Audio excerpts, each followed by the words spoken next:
I think it's a lot easier to buy a company if you know what you're doing. It's a lot easier to buy a company and to build a group that's, through acquisitions. Certainly easier than starting from scratch. The hardest part about merging a business is the culture and having core company values, having a clear vision and strategy for your business. The businesses we've acquired so far, they generally have none of that. So Stephen, welcome back. We have already recorded a podcast with you where we talked about the deals that you've done and how you've done those deals and negotiated those deals. On this episode, I'd like to talk about what happened after you bought the first business, after you bought the second, after you bought the third.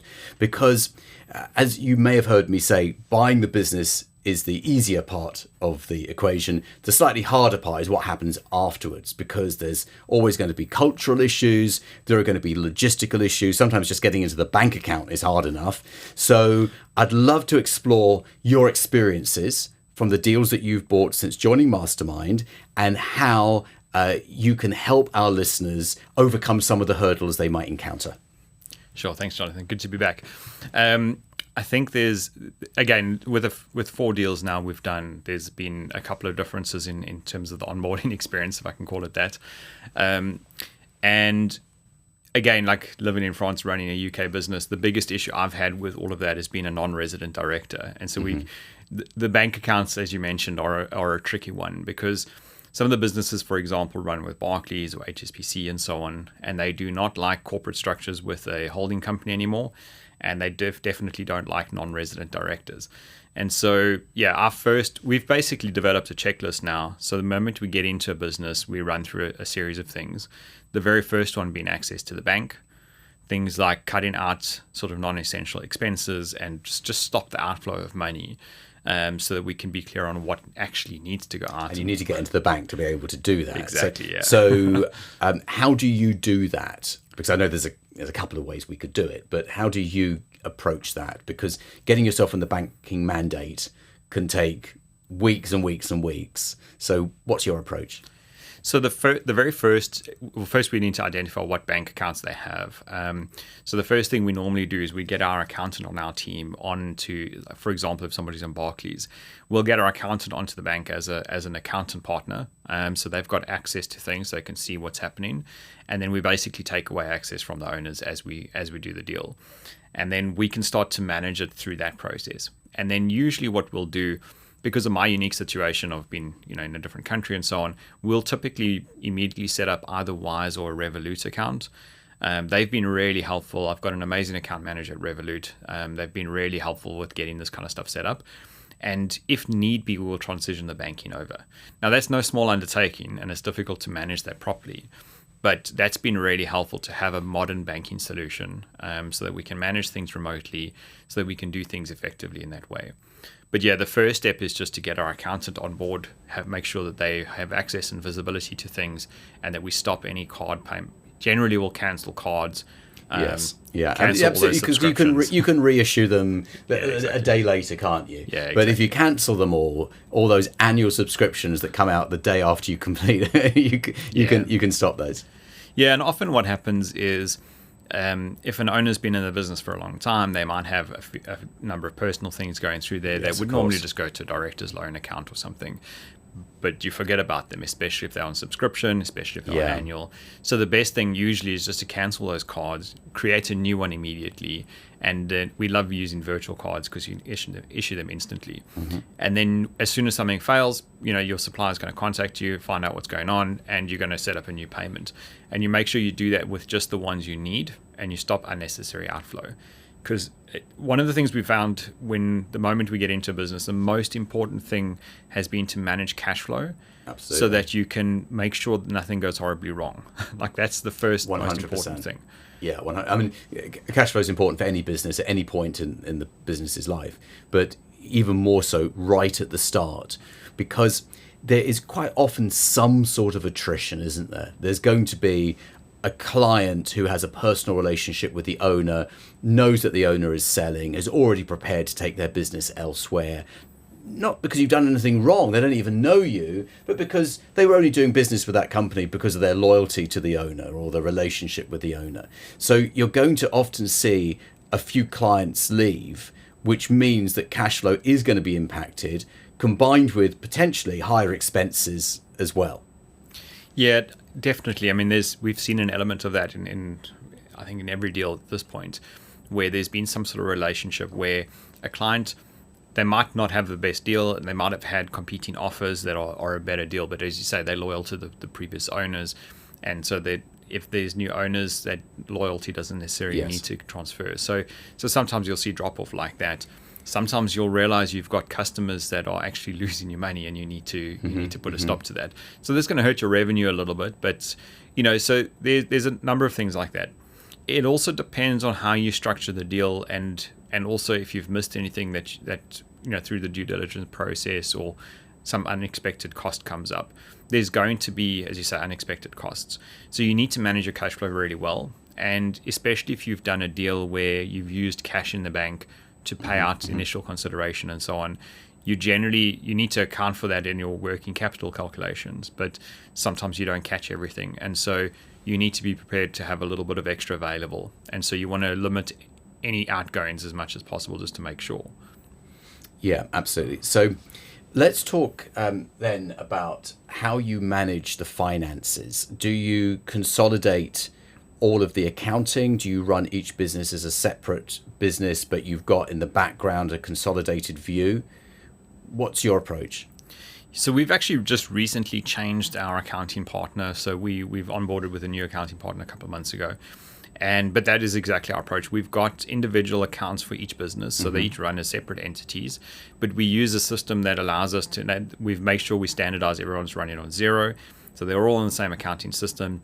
We try as far as possible to set up, because the businesses are fairly similar in how they operate, we just set up the same kinds of accounts. Now, sometimes that takes a bit of doing and tweaking along the way, because generally they've all been quite different when you take them over. And so we try to get to a fairly consolidated or consistent approach across the board. We then use a software that brings all of that together and gives us. I was going to say reports. There's some really clever software that does that on Xero. Yes. Yeah. So we use, I think we use an app called Join. There's some other great ones out there, but it really just, you need a consolidated view, because we try and run a central management team across the businesses. And so it's really important that we've got a consistent view across the board, but then that we can drill into each company individually and make sure we're looking at accounts receivable, accounts payable, making sure that we're measuring our profit margins and so on, and just maintaining all of that across the board. So what else do you consolidate? So with 4 acquisitions, you've got staff on different employment contracts, different terms and conditions. Do you do any consolidation of the HR function? Yeah, so that we're in the process of doing that at the moment. So that has been a challenge to manage, because if the companies have different contracts, different leave terms, different annual leave, different perks and policies and benefits. So we try and consolidate all of that. We're in the process of doing that now. We've gone through the one business, we've updated all the contracts. And then we've got a couple of new employees on one of the other businesses, and so we've updated the new contracts. We're in a process to update the rest at the moment. It certainly helps just from a I suppose a mental capacity point of view. You don't have to consider all the different leave conditions, or the requirements around booking your leave or annual leave. Christmas closures was a big one. Yes. So we're in the process of consolidating that. So we have a consolidated HR process basically. We apply. It's run separately per business, but it's exactly the same process across the board. So the way we manage team, the way we do performance reviews, and the way we manage our employment contracts is the same and consistent. So that we've consolidated. When you're buying a business, there are 1,000 things that can go wrong unless you're part of my mastermind group, which means that we guide you through your first deal to make sure that it is a resounding success. I put some information in the video description below. So you're familiar with our Inner Circle group, which is people who've already bought businesses, and it's a different type of discussion to our mastermind. Mastermind's for people who want to buy their first business.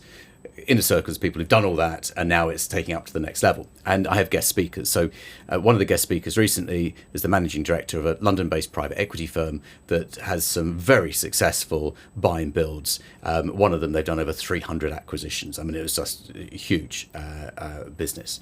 And when it came to the Q&A, one of the questions asked by one of the Inner Circle members was, to what level do you consolidate back office? Like, for example, HR, finance. And his answer was, if you're just going to buy separate businesses, say that they're part of XYZ group, and then try and sell them to us, you're not going to get much more than what you paid for them, because you haven't really done anything apart from go out and buy them. However, if you have consolidated the back office, if you have consolidated the HR, if you have done some sort of overall rebrand, or at least brought them together into a cohesive look and feel, then you've done work that we would do, and we will pay you for that because you've saved us time. So I always think of that when people ask me, to what level do we consolidate? It depends really what you're going to do at the end. But then I've got clients, in fact, one who, Sam, who appeared on this podcast last year, you may know him, who's bought some HVAC businesses, whose entire policy is never to consolidate, because he worked for, I believe it was TUI, the travel company, and they bought something. The consolidation was an absolute nightmare, and he said, I'm never going to go through that again. So his approach is they are run as separate brands, separate businesses, separate everything, just a consolidated view on the finances, and that works absolutely fine for him. So it's always where you want to be on the scale, isn't it? Yes, I think it, as you said, it really depends on what your ultimate objective is. I think for me, with the businesses we're acquiring, it's in sort of creative agency services. And so generally with each business, they have a specific specialization, and there's usually a sort of cap as to where they can get to in growth. And so our goal really is to run each brand as its own. So we want to leverage the identity of the brand that's already been built. So we want to keep that active. But what we'd like to do is consolidate how that business runs in the long term. Now, initially, we're keeping them relatively separate, so separate teams. Each team has their core focus. There's no real reason to merge those. But our management team is effectively going to be shared across the group. And part of the reason for that is, depending on what size company you're looking at acquiring. So we're maybe on the smaller end, looking for businesses between, depends on the situation, but between $500,000 in turnover up to about 1.5, maybe 2 million in turnover, in terms of an agency. And often when we are acquiring businesses like that, it means the management team is is really the owners, and they're going to leave with the business sale. Mm-hmm. And so we're building a shared executive team that can bring in and support that management structure. And then instead of having to replace a managing director role, we can bring in maybe an operations manager, office manager, and a few more specialized roles, rather than having to get a new managing director. And so we're building this executive team that can run the group of companies, and then have each individual company stand on its own without necessarily an executive team, yes, but with a functional, productive team. And so there's some different consolidation there. We have set up a brand for the creative group. We haven't pushed that too hard yet. It's just really if we want to sort of approach a bigger deals, more corporate, where we need to cover the fact that we have creative design, we have web development, we have all these different things, then we can say, well, here's the group, this is our group, we have all these. But usually we'll just go to market with individual brands. Yes. I think the long-term plan would probably be to do a roll-up of those into a single bigger group, but that's probably, I'd say, 3 years away, once we've done a few more acquisitions and start to build on that. And again, this is a subject that we debate a lot, is, do you rebrand or do you keep it the same? And part of what you bought is the brand, is that name recognition. And to sort of rip the sign off the door the day that you buy it, you're losing part of the value of what you've bought. But you can have that hybrid of, powered by or part of. And again, actually, when that private equity managing director came in to speak to everyone, this was one of the questions asked. Now, he had a very different policy. His was, rebranding is tough, and you need to rip the Band-Aid off as quickly as possible. And they want to do it immediately. Now, I suppose they are typically buying far larger businesses, which are typically more stable because they're far larger businesses. And that rebrand may be, I suppose in corporate history, there's been lots of rebrands that have been very, very unsuccessful. But it just goes to show there's a horses for courses approach. But definitely, I think when buying smaller businesses, stick with the identity that you bought, because that's what the customers relate to. And you don't want to lose customers. That's the last thing you want to do. You want to build the number of customers. Yeah, I think this has been an interesting one. As you say, like you mentioned earlier, like once you take on a business, there's a good chance that some customers might leave just because of relationships. So if you go and change anything additional to that, you add to that risk. Some customers they don't like the change comes across as risk. And so most people are risk averse, and so they want rather have the that's a great explanation. Yeah, that's exactly what it is. I mean, we've been in negotiation with a couple of deals with potential new clients along the way, and they've seen the change of names and done a quick company's house search and seen change of owners, and it raises some red flags for them. Now we're able to quite openly and transparently explain all of that, but when you're pitching for work against another company who doesn't have any of those, it's just a less risky decision for the client. Yeah, it looks unstable, exactly, doesn't it, because of the change. Now, which brings us into a very good point, which is no one likes anything changing. So you can actually change things. You can put a new fridge in the staff room, and you think you're doing something really good, but what you didn't realise is that Jeff can't fit his lunchbox in the new fridge. And it's suddenly that's an issue. So how do you deal with change? That is probably the hardest part about everything, right? Because as far as possible, we go in there and we'll like when we start with the onboarding of a team. So we've just closed a deal. Depends on what the owners have discussed with the staff beforehand. But generally, we'll go in and we'll introduce ourselves, introduce our management team, and ideally, as far as possible, we'll be clear. Like we're trying not to change anything. Like there are going to be, inevitably you can't change nothing. Usually, there's some stuff that needs fixing or needs changing. Sometimes you're losing money on clients and you have to make some adjustments. But we'll, as far as possible, go in and run the sort of first 30 days without changing anything, just observing. And then you take the next sort of 30 days, so from 30 to 60 days, you go in and you look at, of all the things you've observed, what would you change? And you kind of test your theories. You go and speak to people, understand if I were to change this, what would that do before you do anything? And maybe you implement a couple of quick wins. And then from 90 days onwards, you can start to implement a bit more change. The thing is, you need to get everybody on board with that. So a really interesting way to do that is if you go in and chat to the staff and say, all right, cool. If you were CEO tomorrow, what would you change and why? And then separately, you ask them, what do you love about the business? And so you can identify some of the things that the team actually want changed. And if you can implement and follow through on that, that also builds a lot of trust. Absolutely. The challenge is what we've found, we've had some businesses, the one deal we took over in January, the business was running everything very manually, manual job cards, manual timesheets, an administration sort of nightmare. And the previous MD was doing a great job at it, but it was very manual. And so we needed to implement systems to bring that up to speed and align it with the rest of the group and just automate a lot of the billing. And that has been a challenging one because it's a big systems overhaul. And so you need to make sure you're providing training and support and giving the team time to adapt and just covering all of those bases, which it's a challenging thing to do. And it's going to have some difficulties, but you kind of need to commit to it, get everyone on board, keep the enthusiasm high, and then sort of follow through on it. Because if you stall, then you're kind of left in the middle of nowhere. Yes. And if you lose the trust of the staff, the staff can be the biggest asset and the biggest liability because they can work against you. Maybe not consciously, but they can work against you if they don't trust you. They start looking for other jobs. And before you know it, the business that you bought just sort of disintegrates around you, which is the exact opposite of what we want to achieve here. Yeah, exactly. I mean, we did find that in the one business that we acquired, it was a distressed company and a distressed owner as well. And we went into that, and I think that the staff had been kind of the business had been in decline for a number of years, and it was very sort of scarcity mindset. Everything like our clients don't have money, like our clients are, the business is falling apart, and that had been going on for a number of years. And so when we went in there, it was very difficult to kind of change the mindset of the staff. But the business needed change, and it needed change quickly because it was in a difficult situation. And that was very difficult to do. We managed to kind of stabilize that business, and we ultimately ended up getting it kind of to zero and then selling it.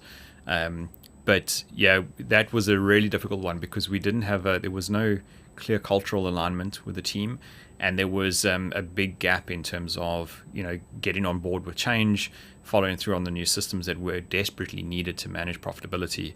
And things like that. So yeah, it can definitely work against you if you're not careful. And that use the word culture there mixing cultures is very difficult, isn't it? So you've got one company that you buy where it's a work hard, play hard. Another company where it's, you clock in at 1 minute to 9 and you leave at 1 minute to 5 because you arrived at 1 minute to 9 and you're not going to work a minute longer. So how do you deal with that? Because that's got to be one of the hardest parts of merging businesses. Absolutely. I think, if not the hardest part about merging a business is the culture. And so we've tried to be very careful with that to manage it. Like, we've got relatively small teams at the moment, so it's been okay. But yeah, definitely we can see very distinct differences in culture. The other thing is that, so my background in personal development and understanding values and what's important to each person as an individual, having core company values, having a clear vision and strategy for your business. The businesses we've acquired so far, they generally have none of that. And so so it's an interesting case where you've got to go in and ask, like, okay, so what are the core values of the business? What does this particular team value? Because it's going to be different to the others.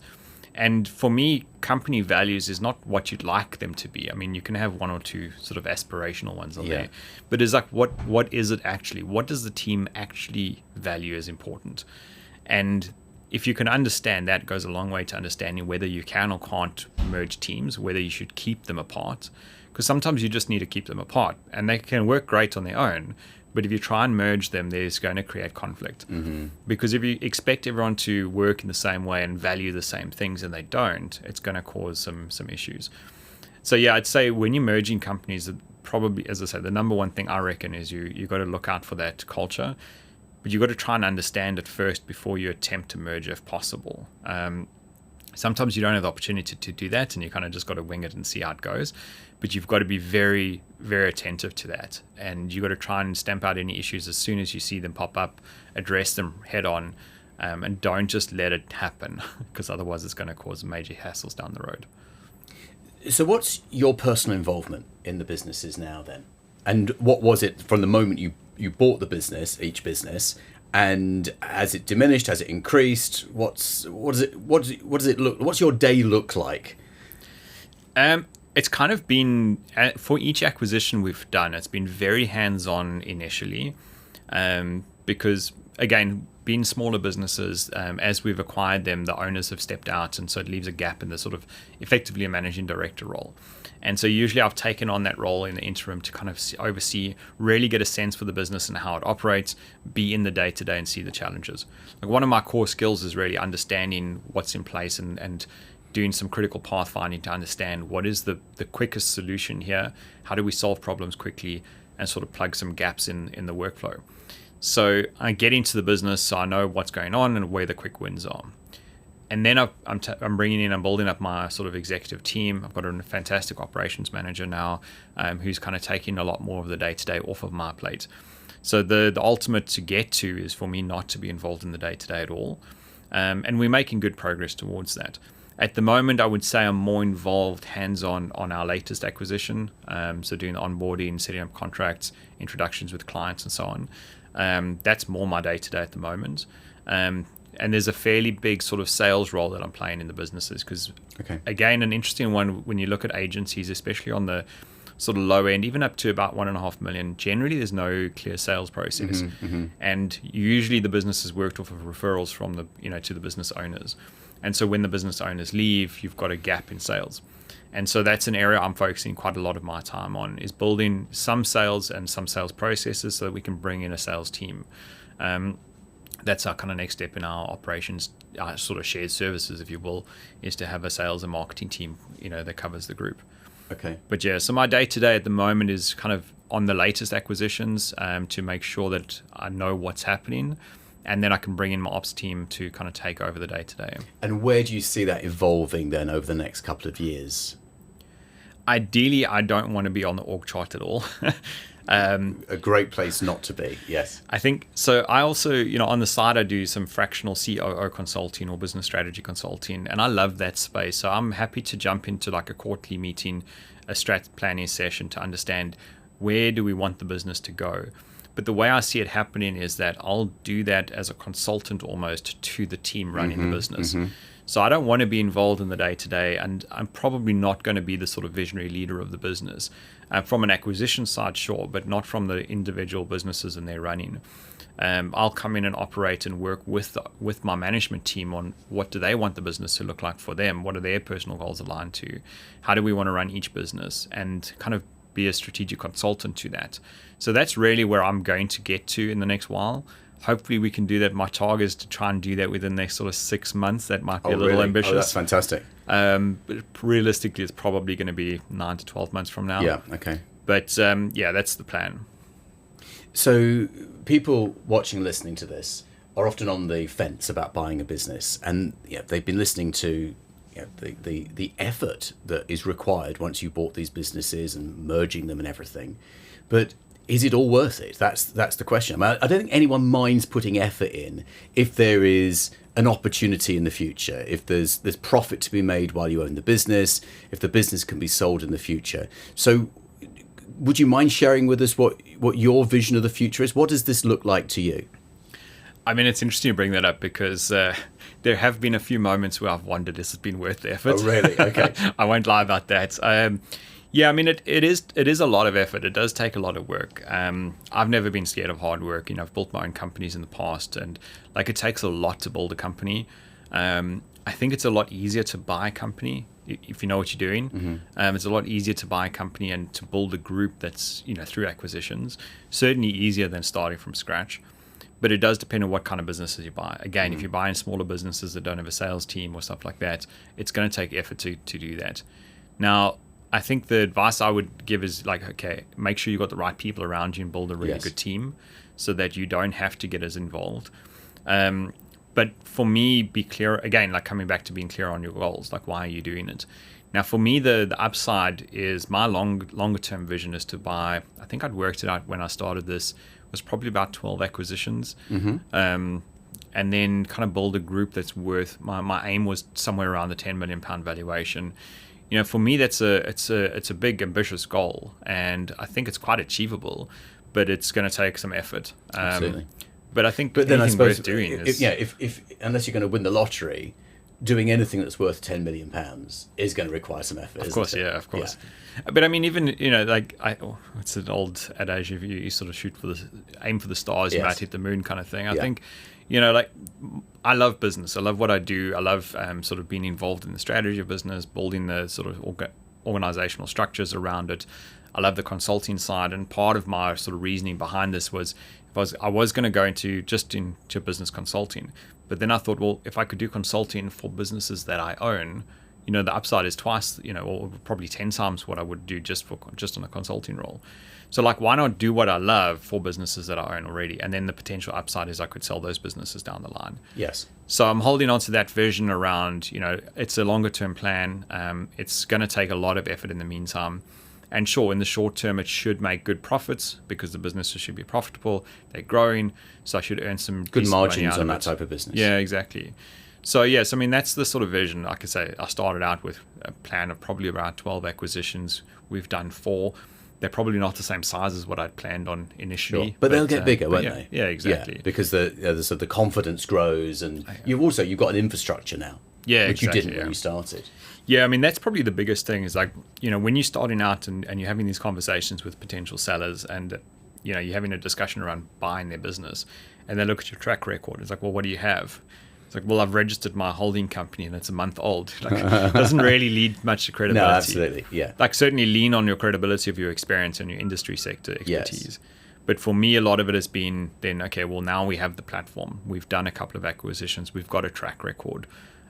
We've also got a couple of businesses effectively on standby. So if we were to acquire another asset purchase, we could slot that in immediately and run with it. Yes. So yeah, that infrastructure really helps. Stephen, really interesting talking to you. Congratulations on your success so far. And maybe you can come back this time next year and update us on what you've been doing.